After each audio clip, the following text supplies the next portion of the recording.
This is We the Sales Engineers Podcast, show 252. Welcome to We the SEs Podcast, the show for sales engineers by sales engineers with your host, Ramzi Majaba. What's up, SE Nation? Welcome back to another episode. I am your host, Ramzi Majaba.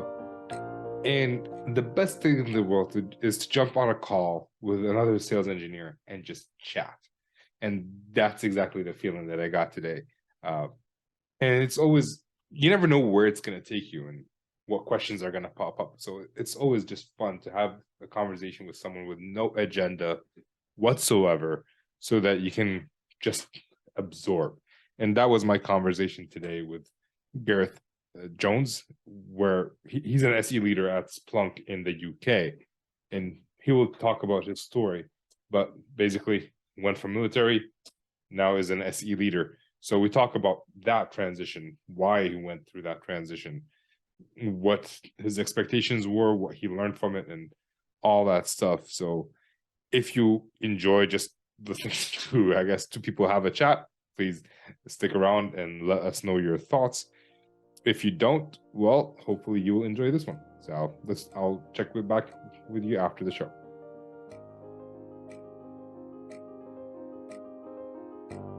Good evening, Gareth. How are you doing?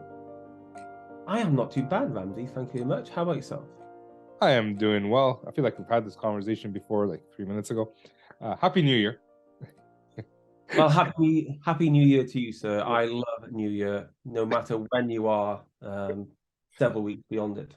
Okay, if no one's catching this on YouTube, they should just catch a look at your face. Pause it when I said Happy New Year, and you can tell how Gareth really feels about that statement when you say it on. Well, I love New Year, but not in. It's no longer the New Year. It's the old year. We're a month into it. Yeah, I agree with that assessment. So, Gareth, how about we start off the way I usually start off by sharing who you are, what you do, and anything you want to share. So by all means. Let me start. So, big things first. I'm a father of two. I'm a husband of one. The kids are downstairs at the moment, piano lessons, so hopefully that won't flow through. I am a comic book nerd, and I have been in sales engineering now for the past 5 years. Okay. It's actually my second proper job. Before we get into sales engineering, I love the poster right on top of your head.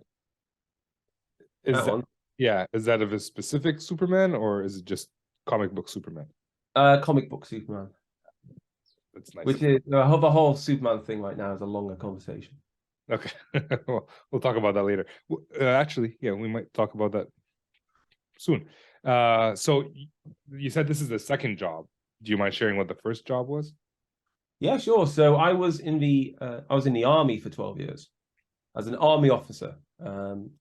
So yeah, I was doing that up from after university for 12 years, lots of different jobs, but leading people, project management, like technical stuff. And you got out of there and you went straight into sales engineering? I did indeed. How did that transition go? It was great. How did you, were you hunted, like headhunted, I guess, is that proper terminology? Did people reach out to you? Did you apply? What drew you to sales engineering? It's a bit of just chance, really. So when I left the military, so when you leave, certainly in the British Army, you have effectively a 12-month notice period. So I was in my last 12 months, and I was in this big headquarters where I worked, which is basically the IT hub for defense. And my boss said, go to all these meetings. So he wanted to know everything that was going on in that massive building. And one day I was told to go to this meeting. I was like, okay. I looked on the list. I was like, what on earth is Splunk? So I went to the meeting. It turned out to be a kickoff meeting between the Ministry of Defense and Splunk. And then I saw a demo and I was like, oh my God, this stuff is really good. And I decided then, okay, when I leave the army, I want to work at Splunk. Okay. So one thing I always tell people is if they're looking for a job, the best as a sales engineer, the best way to get a job is to go to a vendor of their own company, which is what I did as well. But how did you okay, you want to work for Splunk. It's easy for someone to say, like, I want to work for Splunk. It's much different story to actually get a job with Splunk. How did you get around? How did you go about actually landing that job? And what job was it? Well, as soon as that meeting finished, I made a point of introducing myself to the people in the room. So the customer success manager, the account manager, and so on. And then over the next couple of months, I just did, I learned more about Splunk. And then I also learned that there was the Amazon Web Services Restart program, which was set up by AWS as a means of upskilling military veterans, service leavers, and spouses as well, through a short, a 5-week course around the IT industry, in order to basically grow the talent pool in the UK for AWS customers. So during my last 12 months, I went on that AWS Restart program. And as a result of that, I was able to then get a placement, at Splunk, because they were partnering with AWS around that. So I started. I'll be honest, when I was looking at Splunk, I just assumed I would be a customer success manager, because that's the only role I knew, because I knew I got to know the CSM, and then I was speaking about had my phone interview for this, off the back of the AWS Restart program, and said, "Oh, that's fantastic. Well, the role is actually tied to a sales engineer role during your placement, so you can do that. It's a fantastic opportunity. You'll learn loads about the tech. You'll get to touch all these different points, because that's, the SE is, touches so much within the within a company." I was like, "Oh, fantastic. But what is a sales engineer?" And so I spent a few months at the start figuring that out, and I haven't looked back since. Did anyone? I'll be curious how they tried to explain to you what sales engineering is. Do you still remember? I know it's been 5 years, but do you have a small recollection of how they explained it? Yeah, I remember sitting with my mentor in the first couple of weeks, and it almost struck me like we were an SE was like an educator, was like just helping people understand what the software is and what it can do for them, and how and how it can work for them. That's the overarching memory I have of it. It's interesting. And so you took the job without actually knowing 100% what sales engineering is. Well, I took the placement. Okay. So when I started, it was like a fixed term. It was a 3-month placement at Splunk. Okay. I'll be honest, a sales engineer. Yeah, the role was tied to a sales engineer, but they were fantastic and gave me like touch points. I got to meet so many different people and experience so many different things. But over that time, I learned to understand what the sales engineer role, and I really, really enjoyed it, because I got to do so many different things. And yeah, it's just, I'm thinking, in some companies that I've worked for, my manager didn't want me to meet anybody else for fear of either ruining a deal or fear of moving away from their team. And it sounds like Splunk has the different approach to it, where they want you to meet people. Tell me, in terms of, like, right now you're a manager, and we'll get to that, but as an individual, why do you think they actually wanted you to meet all those people for a 3-month placement where you're gonna come in and go in, really, and there's no guarantee you're coming back? Well, one, I would say it's the right thing to do. It's a fun thing to do, and it's building your network and learning and understanding what you can, what is possible, and just, well, I think I wanted to do it especially, throughout that 3-month placement, because to all intents and purposes, I was treating that 3 months as a 3-month-long job interview. Right. I wanted to meet as many people as I could, learn from as many people as I could, and well, understand what opportunities there were for me. Yeah, but that's you as an individual. Why do you think your boss would help you do that? Because it's the right thing to do. It's the right thing to do for the individual. Yeah, And I agree with that. they were a good boss. Okay, so he's a good boss, or they're a good boss, and they wanted to do that, which is great. Okay, and so you did the 3 months placement, and you went back to work in the military. No, well, basically, I joined Splunk proper. Okay, so I guess you did that after the 12 months were up. Yeah, the 12-month notice, I guess. Yeah, 12-month notice, 3 months. placement, then full-time role. Did you stay in that same role, or did you move to a different role? I actually moved from the public sector team for my placement into the commercial team. Okay. Ooh, all right. Public sector versus commercial. Go. No. So I feel like there's a lot of different skill sets that are needed between the two different sectors. And I know you were only there for 3 months in the public sector, but I guess you were an individual, you were a customer for a long time. Do you see any differences in the skill set needed by the sales engineer? And if yes, what are they? The public sector? Yeah, versus commercial. Patience. Yeah, that's what everyone says. So did you want to move to a commercial, or was that the role available to you?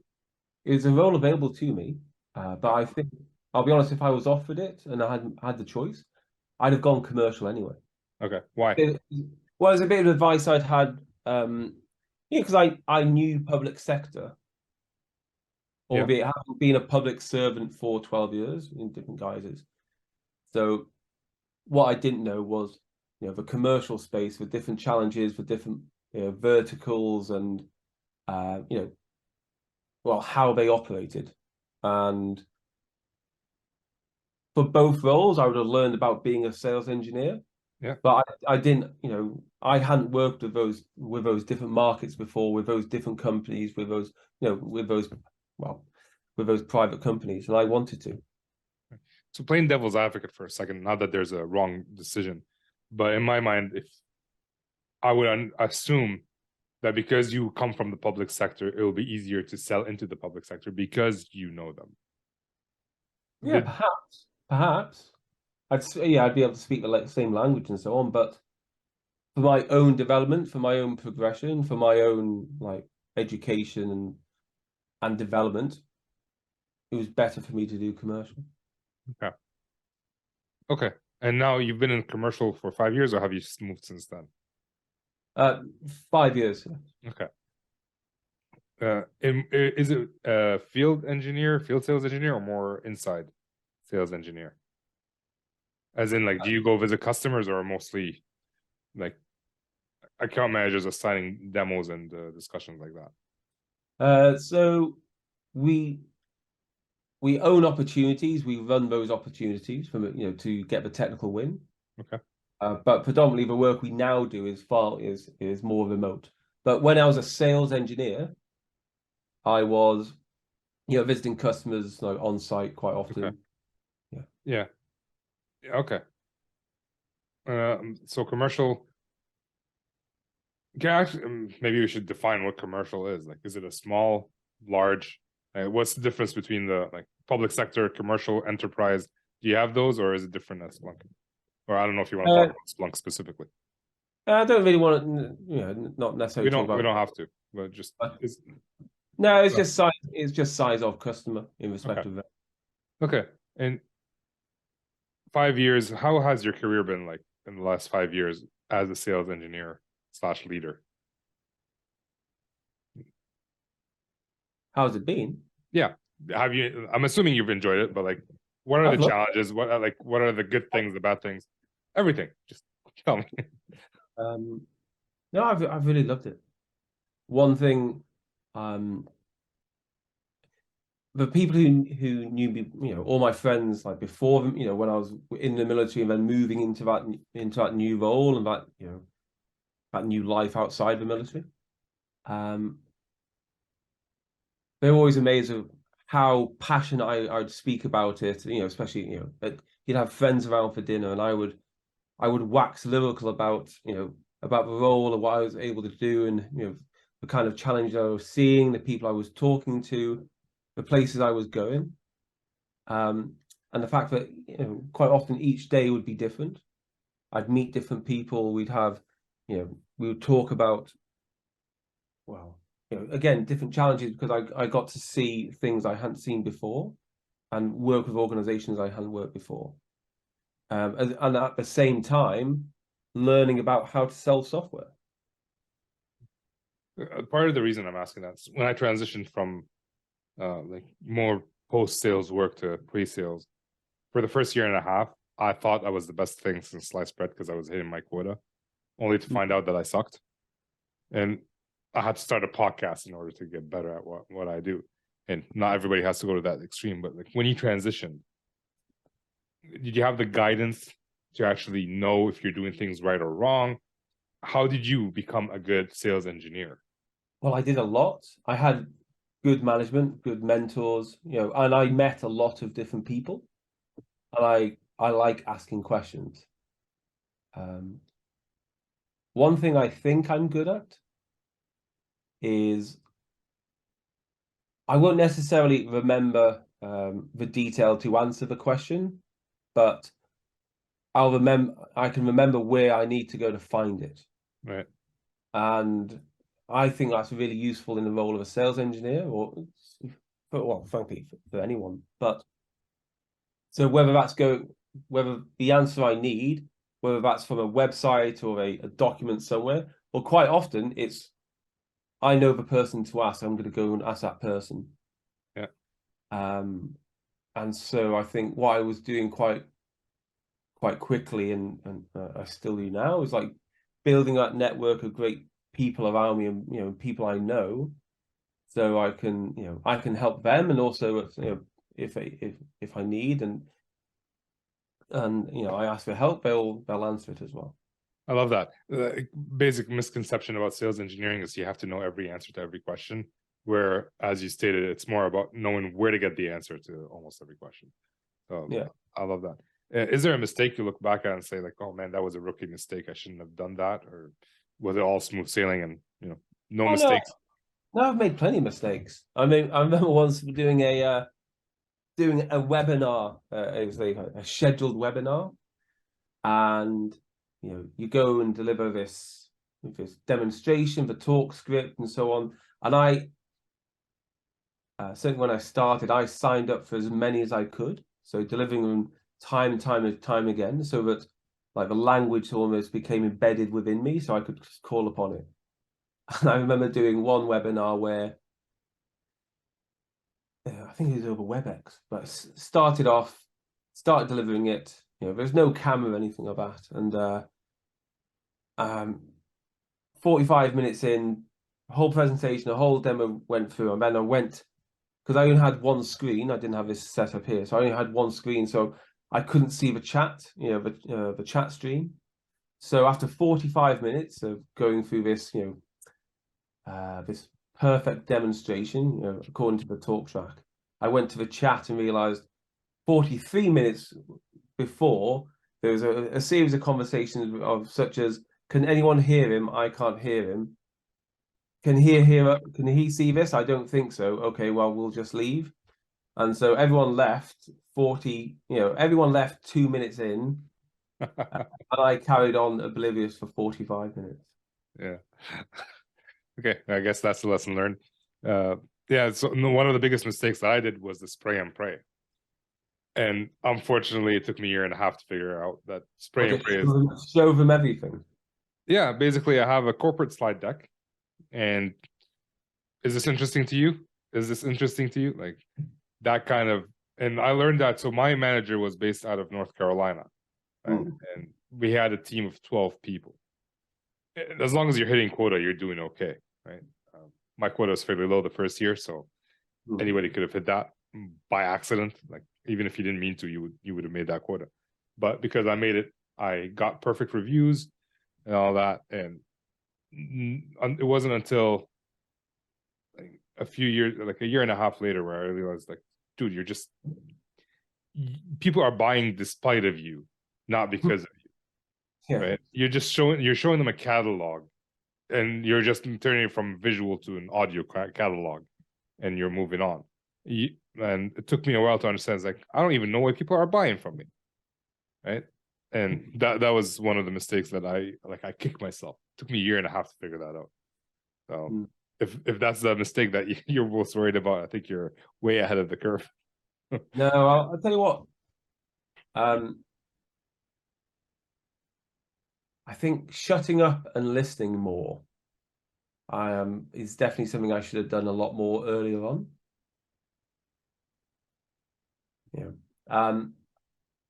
I remember the one thing I've done more and more, I started doing more and more was, well, exactly that, just understanding what is a customer actually trying to deliver or do, and just let them talk for a long time. And so if I can answer that question when somebody asks me,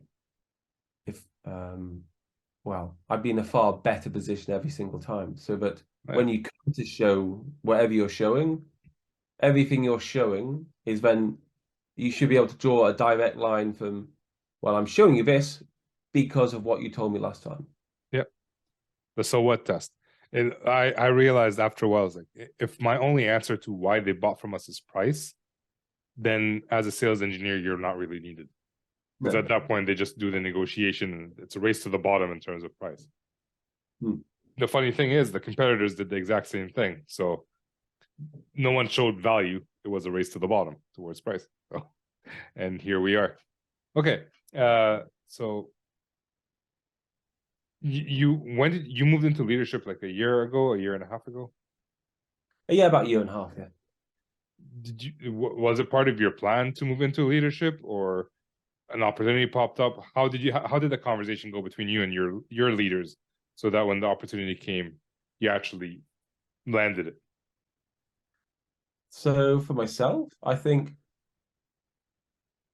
it was slightly different in that I had been a leader in my previous career for 12 years. Yep. Then joined here as a sales engineer. As far as I saw it, and I think a lot of people I worked with, I was moving back into leadership. Yeah. Back into a leadership role. So those 3.5 years of being a sales engineer were incredibly important, because there was so much, and there's still so much I don't know, and I'm still learning. But I was able to learn a lot during those 3.5 years about sales engineering, about selling software, about working within a software company and so on. But so basically, after about 3.5 years, there was a role available, a management role became available, and I was like, I felt that it was the right time for me to move away from being an IC, being that individual contributor. I wanted to lead people again and support people in their own development, and and help them progress as well. Okay. So in terms of being an IC, what's the biggest challenge you've had as an IC? I think sometimes the temptation of trying to do it too much, like picking up everything. So I'll do this, do this, do this, do this, and then it's manageable for a time, and as the opportunities grow, they just sort of explode, and you're like, oh my God, there's what was 10 things early on when it's fairly light, and now all of a sudden it's like trying to manage 10 deeply technical opportunities which are running at the same time. So I think, as an IC, just being sensible with what you're trying to manage, what you're doing, and thinking ahead as to how that's going to, what is this going to look like in 2 weeks' time, in 2 months' time, and also working with so many different people, so many different sales reps, and managing those relationships, and understanding how those different people worked. Because I might work with 8 different reps, at the same time, or maybe even more. And each of them, how they worked in different ways, what they did they understand what the expectations I had of them, and equally, did I understand what they expected of a sales engineer? and sort of managing those relationships going forward. Okay, so I heard basically two major challenges. There could be more, but this is what I heard. One, taking more than you can chew. Well, taking as much as you can chew now, not expecting them to grow later. So Yeah. you just have to be conscious that it could grow and take on a little bit less, maybe. And the second thing is working with account managers. Not that it's a challenge, it's something that you have to do and manage it.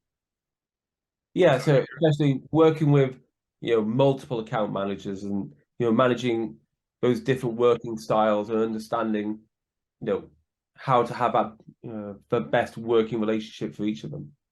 How many account managers do you support, or did you support? 8. Okay. And how do you find out what each one's personal style is, and do they have to adapt to you, or do you have to adapt to them? I think the best ones are where you kind of meet in the middle.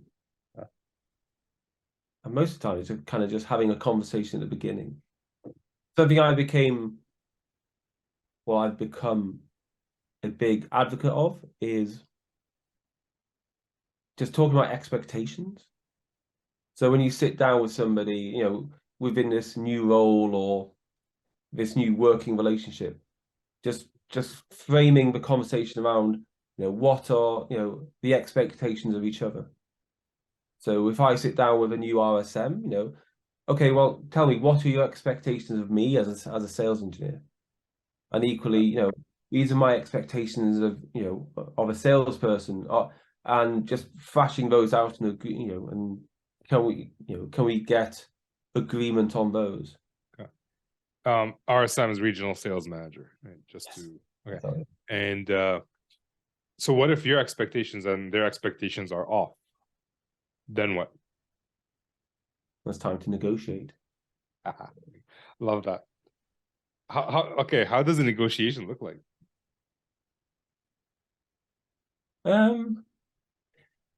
Well, sometimes it might be a case of giving up a bit to say, okay, well, let's do it like this and see how it goes. Okay. For example, a classic example might be, okay, well, we haven't. Okay, well, let's do that. I'd much rather done some technical discovery first, but I appreciate you say we can't, so let's go in, and I'll give them that spray and pray. Yeah. And we'll see how it goes, and let's talk about it afterwards. Yeah, 100%. I love that. I tell a lot of my SEs that I work with is you can't just say no, especially if they're stubborn. But if I've done that in a sense where, all right, let's do the demo. We'll see what happens. And they come in and do a small discovery ahead of time, then do the demo. And then when we leave, I tell my salesperson, if I knew that information, this would have been different. Do you think this would have been better, or the way it was today is fine?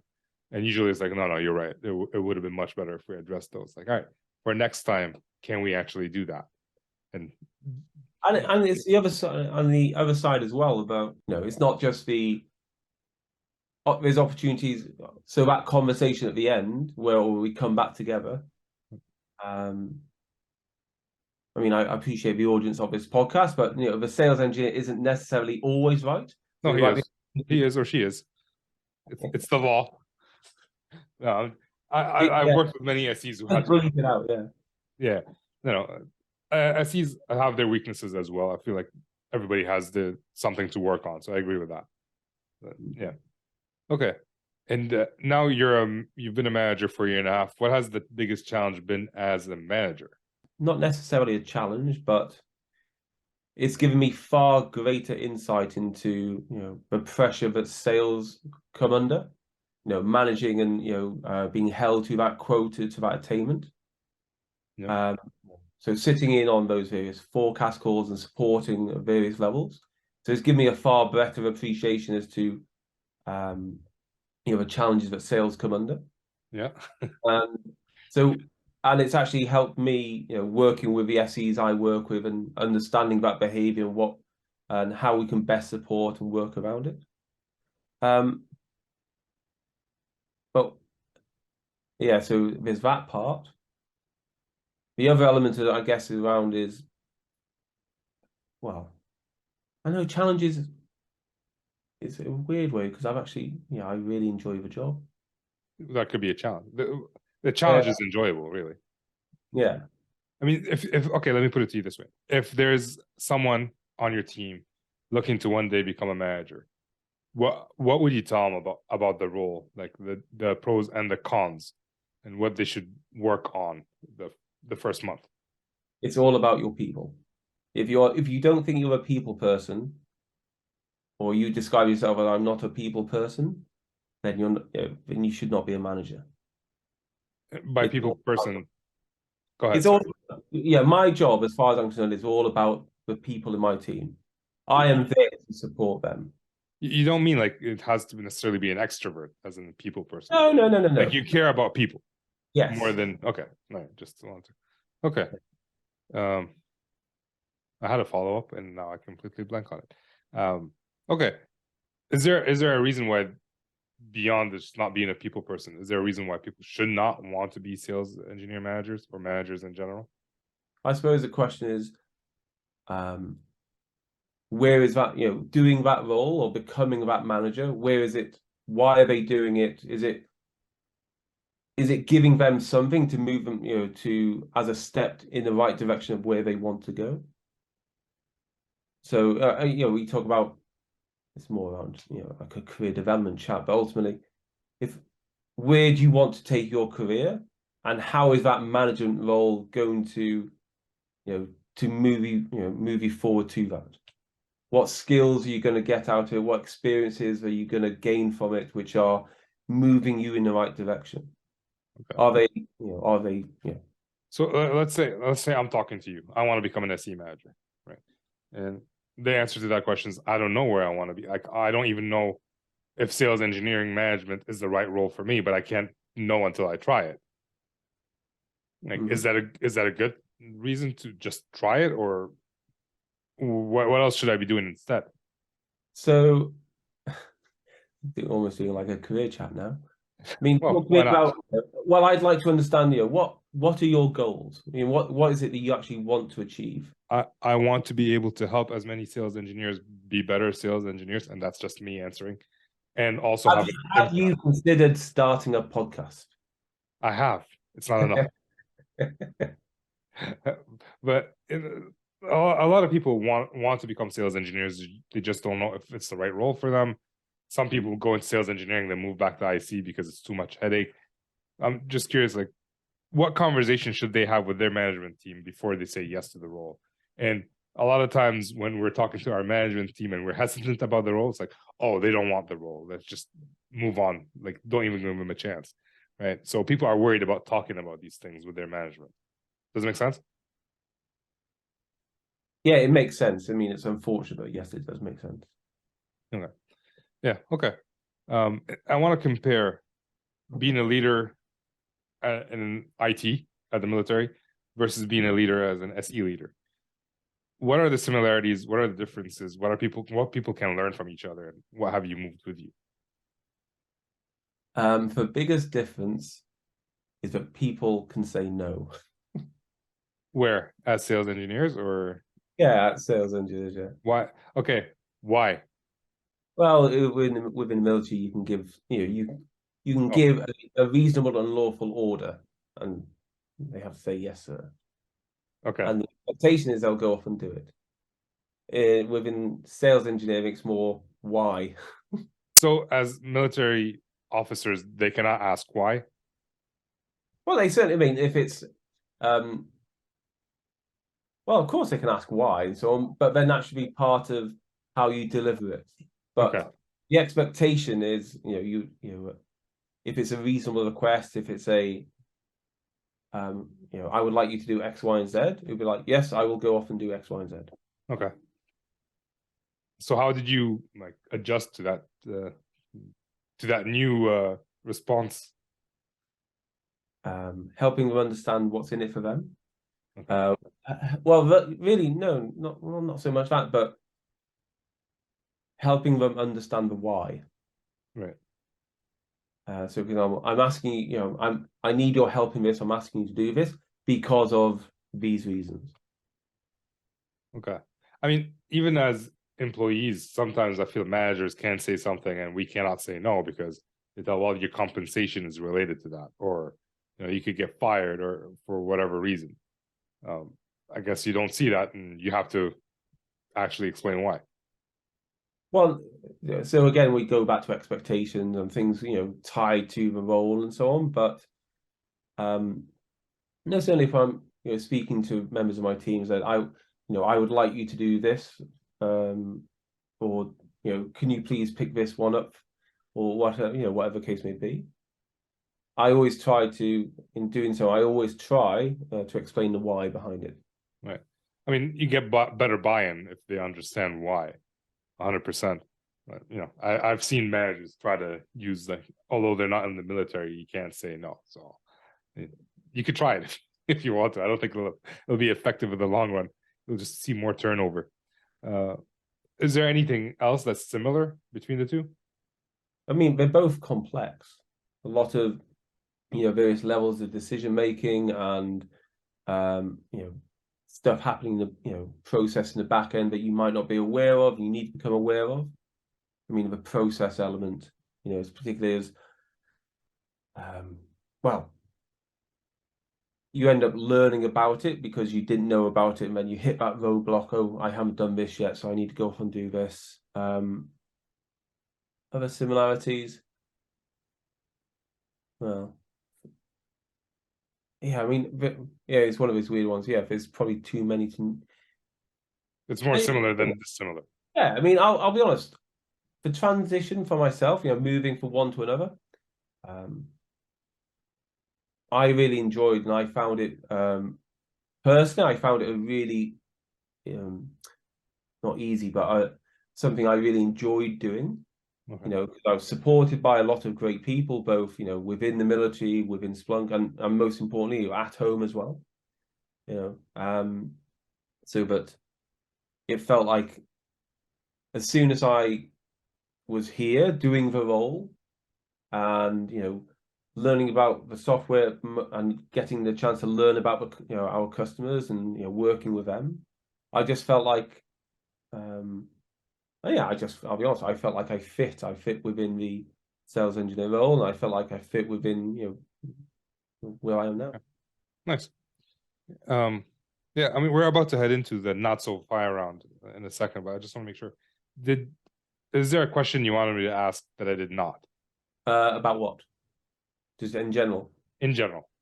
Is there anything else you want to add today? No, I'm good. Okay, all right. So let's move on to the not so fire round. These are the same 4 questions I ask almost every guest, and I'd love to hear your thoughts. So question number 1 is, what do you love about sales engineering?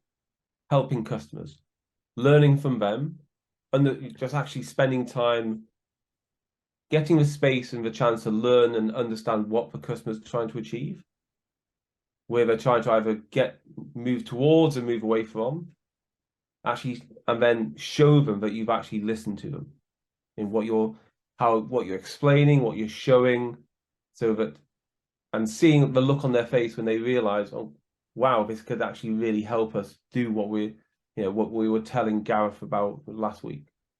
Okay, pretty cool. So question number 2, other than knowing where to find the answers, how would you explain your superpowers to a friend? So most of my friends know my superpower is getting really drunk really fast. Related to work. If you can get a customer drunk really quick, really fast, that's a different superpower. I think saying hello and getting to know people pretty quick, building quite a good rapport relatively quickly, and being open about who I am, what I'm interested in, and what I'm hoping to achieve with each interaction. That's a good answer. All right, so question number 3, is there a book or resource you recommend to either people who want to be better SEs or people who want to move into yeah, loads. We actually have a book club within our team, actually. Nice. It's been phenomenally useful, and it's actually been great to bring people together, talking, reading So we read one book a quarter, and we'll come together each, once a fortnight, just to discuss a few chapters, and yeah, that's been great actually. There's 2 books I would really recommend. The first being 6 Habits of Highly Effective Sales Engineers by Chris White. Yep. Great book, great man. And the second is Talk Lean. Talk Lean. Okay. Yes. That's really good. It's by Alan Palmer. Shorter meetings, quicker results, better relations. A great way of framing, what you're hoping to achieve at the beginning of any meeting or any interaction. Is that shorter meetings that have you applied that shorter meetings with customers or just internally? No. So it's just the shorter meetings element is just it's a way of having more productive and meaningful meetings. Okay, so they're not necessarily short in duration, but like but as in you might be able to make them shorter because you've cut out a lot of the fluff, right? And focus on what you getting. So I'd highly recommend that one as well. Okay, Talk Lean, Alan Palmer. Yeah. Okay. Palmer. Palmer. Exactly how I wrote it. Nice. I'm not very good at spelling, but I'm happy I caught that one. All right. So the last question of the not so fire round is there a habit you're working on today to improve in your personal or professional life? Trying to clear out my diary a bit better so that I've got some time to just focus on what I'm doing and not going from meeting to meeting to meeting. And even just carving some time out for just myself to sit down and think about stuff. Thinking time. We don't do that. Like, I feel like that's one thing everybody's missing, that we don't have thinking time. And if we schedule thinking time on the computer, on the calendar, we just look like idiots to some people, I guess. But yeah, I like that. All right. So Gareth, we're at the end of the show. Where can people reach out and connect with you? Over LinkedIn mainly. Okay, I'll leave a link to your LinkedIn in the show notes here. Any final words before we go? No, it's been great. I like these sort of chats. Yeah, and we can talk about home office decor at some another time. Yeah, I mean, I like the shadow of the Batman, right there. Honestly, I've been looking at your background more than I've been talking to you this time, so you have to forgive me. It's your fault. Well, it's the only place my wife will let me put this stuff up. That's good. That's a good way to end the show. And that brings us to the end of the show. Thank you, Gareth, for coming on. Thank you for listening. I really appreciate that. Is there a takeaway that you took from the call? I mean, Gareth and I talked for a lot after we were concluded, and he actually joked around that he should have said a lot of those things on the podcast itself. So maybe, Gareth, you'll come back and we'll have that discussion. Let me know what you think. Are you in the military? Are you thinking about transitioning? Are there any programs that are offered to the military? As a matter of fact, whatever you are in, whatever industry you're in, whatever role, is there a program that helps you do something technical, transition into something technical, transition into any other role that you want? Actually, it doesn't have to be technical. So do some research. A lot of times there are a lot more programs out there than we think. So check it out. Maybe you'll find something. If you enjoyed the show, make sure you share it with someone else you think would enjoy it. Make sure to like, share, subscribe at whatever podcast you listen to, or the YouTube channel, obviously, and leave a review. I would highly appreciate that. It helps not only helps me, it helps other people know that this is actually a good podcast. So I'll just leave it there. So that's it. Thank you, guys. See you later. With that, I'm signing off.